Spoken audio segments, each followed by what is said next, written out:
La plus grande source de problèmes rapportés au programme de certification des maisons a affaire avec la pose des murs de gypse. Ce qui n'arrange pas la situation, c'est que souvent, lorsque ces problèmes surviennent, la maison est occupée et le contracteur n'est plus sur les lieux. Des fissures, des clous qui se soulèvent, des problèmes d'humidité. Le ruban n'adhère plus. Les constructions à murs secs bien posés et sans problème dépendent aussi d'autres éléments, à commencer par les fondations. Des fissures dans les murs du sous-sol ou un tassement peuvent faire travailler le bâtiment, ce qui peut plus tard se manifester dans les murs. Une poutre et des poteaux d'acier, plutôt qu'en bois, peuvent aider à réduire les effets d'un tassement peu prononcé de la fondation ou du séchage du bois d'œuvre.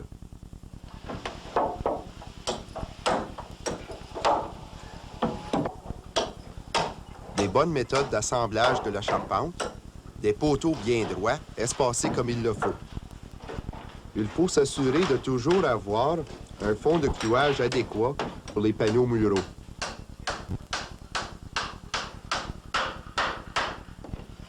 Le bois détrempé est une source de problème, parce qu'en séchant, il gauchit et se contracte. Le Code national du bâtiment permet un taux d'humidité maximal de 19 %. Cependant, ceci est difficile à contrôler sur un chantier de construction. L'idéal serait d'entreposer le bois de charpente dans un endroit à l'abri des intempéries.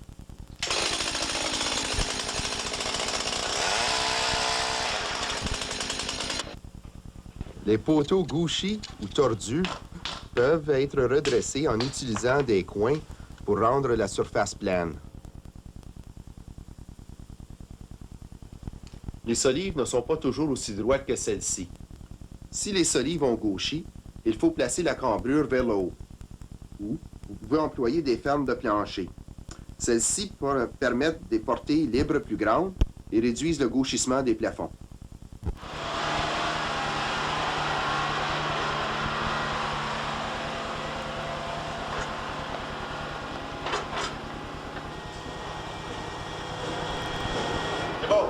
N'oubliez pas de faire une ouverture assez grande pour pouvoir rentrer les panneaux sans les endommager.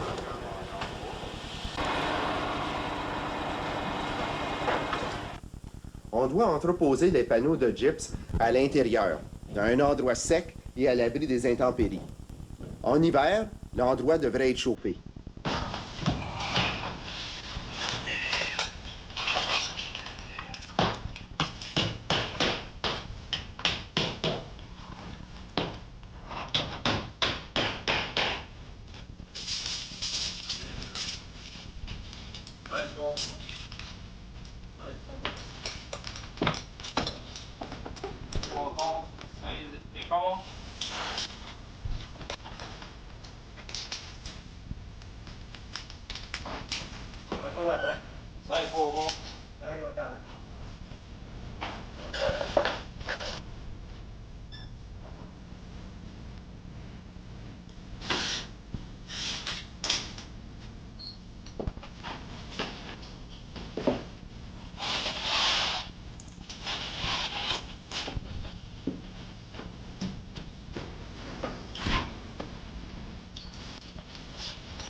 C'est une bonne idée de fixer des fourrures aux fermes de toit, de manière à obtenir une surface plane pour la pose des panneaux de gypse.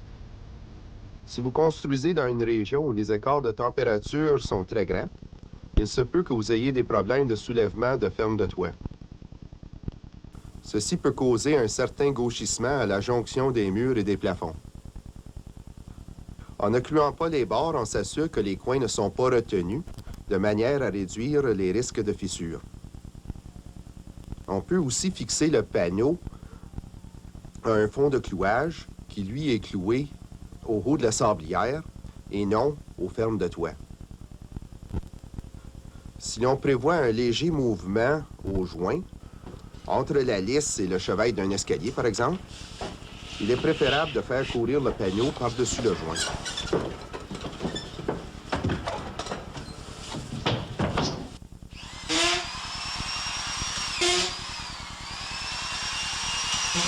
L'usage de vis permet de fixer solidement la plaque de plâtre au poteau.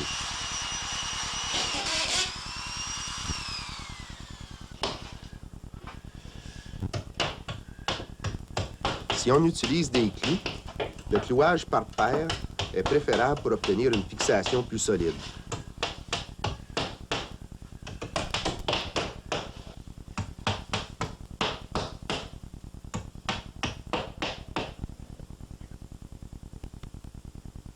Le soulèvement des clous et des vis est causé par le rétrécissement du bois. En séchant, un poteau de bois peut se contracter d'environ 1 ou 2 mm, assez pour provoquer le soulèvement des clous. Ceci se manifeste soit par une légère bosse ou même en sortant complètement. Plus le clou est court, moins il y a de risque de retrait du bois le long du clou et du même coup de soulèvement. Il faut donc utiliser les attaches les plus courtes permises par le code pour l'épaisseur de panneau. Une autre façon d'éviter le soulèvement des clous, c'est de coller les panneaux. Sur les murs extérieurs, vous devrez installer des lisières de gyps avant de coller les panneaux.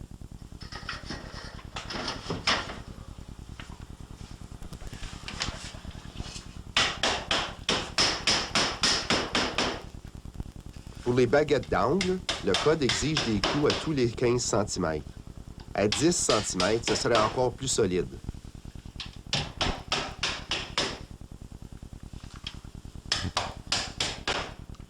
Nous sommes présentement prêts à tirer les joints.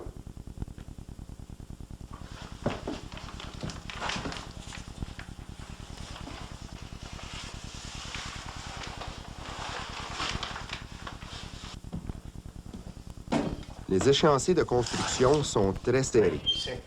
Cependant, assurez-vous quand même que le ciment à joint soit bien sec entre les couches pour éviter que les fissures de surface apparaissent plus tard.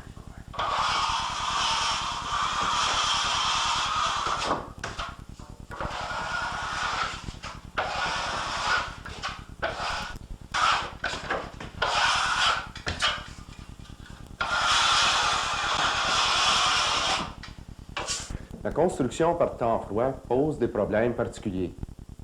La température ambiante devrait être d'au moins 10 degrés Celsius une semaine avant et 4 jours après la pose des joints.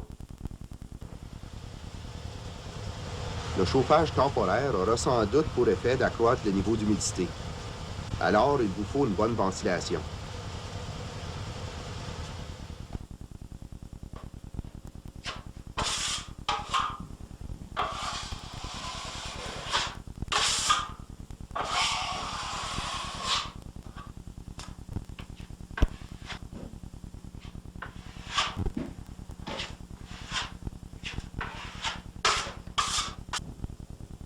Assurez-vous que la dalle de béton soit bien durcie avant d'appliquer la pâte à joint.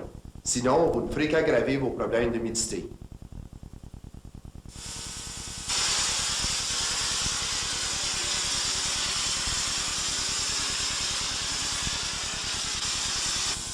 Les plafonds texturés contribuent aussi à hausser le taux d'humidité. Si plus tard, le plafond semble s'affaisser, c'est que le mélange contenait probablement trop d'eau. En passant, chaque fois qu'on perce le pare-vapeur, on permet à l'humidité de s'échapper vers l'entretoit. Il est donc préférable de réduire au minimum le nombre de plafonniers. Certains constructeurs utilisent même des panneaux de 16 mm au plafond pour plus de rigidité.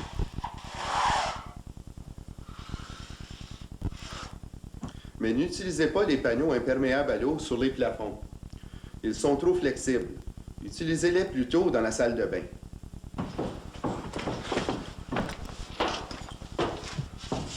C'est une bonne idée de poser à ces endroits des panneaux résistants à l'eau.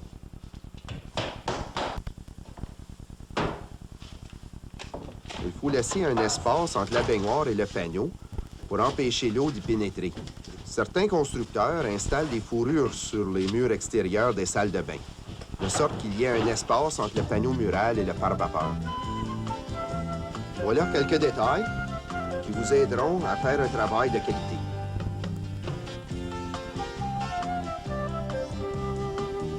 un sous-sol bien construit,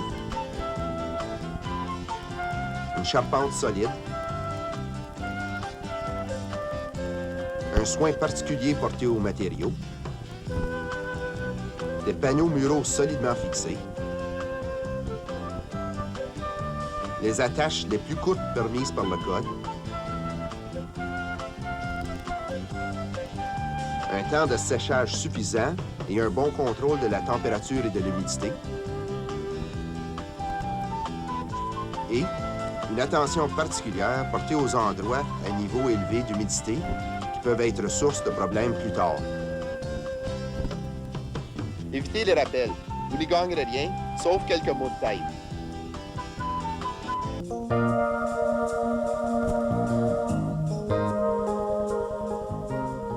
Les fermes de toit préfabriquées peuvent se soulever, ce qui représente manifestement un problème, car cela peut entraîner des réparations coûteuses.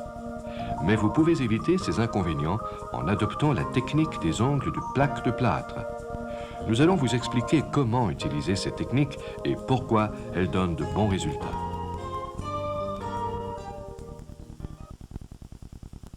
Comment savoir si les fermes se soulèvent? L'indice habituel est la fissuration des joints entre le plafond et la cloison dans les pièces situées juste au-dessous de l'entretoit. Les fissures peuvent avoir à peine la largeur d'un cheveu et varier selon les saisons, mais elles peuvent également avoir plusieurs et ne jamais disparaître. Parfois, les murs se soulèvent aussi et les fissures apparaissent au niveau du plancher. Le soulèvement des fermes provoque dans les joints des panneaux de gypse des fissures désagréables à voir et parfois impossibles à réparer. Mieux vaut donc construire de façon à éviter les fissures. Mais il faut d'abord savoir ce qui cause le soulèvement des fermes. Tout bois retient l'humidité. Peut varier de 2% à plus de 100%. Le Code national du bâtiment du Canada exige que le bois de structure ait une teneur en humidité d'au plus 19%. En place, les fermes de toit se stabilisent à environ 10 à 15% après quelques mois. À mesure que le bois sèche, il rétrécit. Certaines pièces rétrécissent plus que d'autres.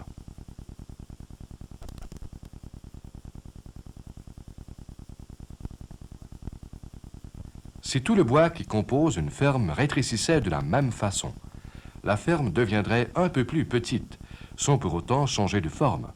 Mais l'isolant de l'entretoit garde les membrures inférieures plus chaudes et plus sèches. Ces membrures inférieures se rétrécissent donc plus que les membrures supérieures. Ce retrait différentiel modifie la forme de la ferme, ce qui entraîne son soulèvement. Les maisons modernes très isolées dans l'entretoit présentent donc un risque accru de soulèvement des fermes.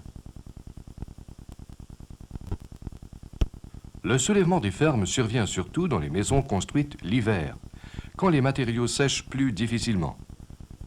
Comment éviter ce problème dans la construction neuve? En premier lieu, vous pouvez réduire le retrait différentiel en utilisant des fermes fabriquées avec du bois séché au four. Le bois séché rétrécit moins après la pose. Essayez de protéger les fermes contre les intempéries sur le chantier et tout d'abord, évitez de les laisser à même le sol. Si possible, faites-les livrer juste avant la pose. Toutefois, les petites averses ne pénétreront pas très profondément dans le bois séché au four. En deuxième lieu, comme les fermes longues ont plus tendance au soulèvement, essayez d'employer des fermes courtes. Posez les fermes non pas sur la longueur de la maison, mais sur la largeur.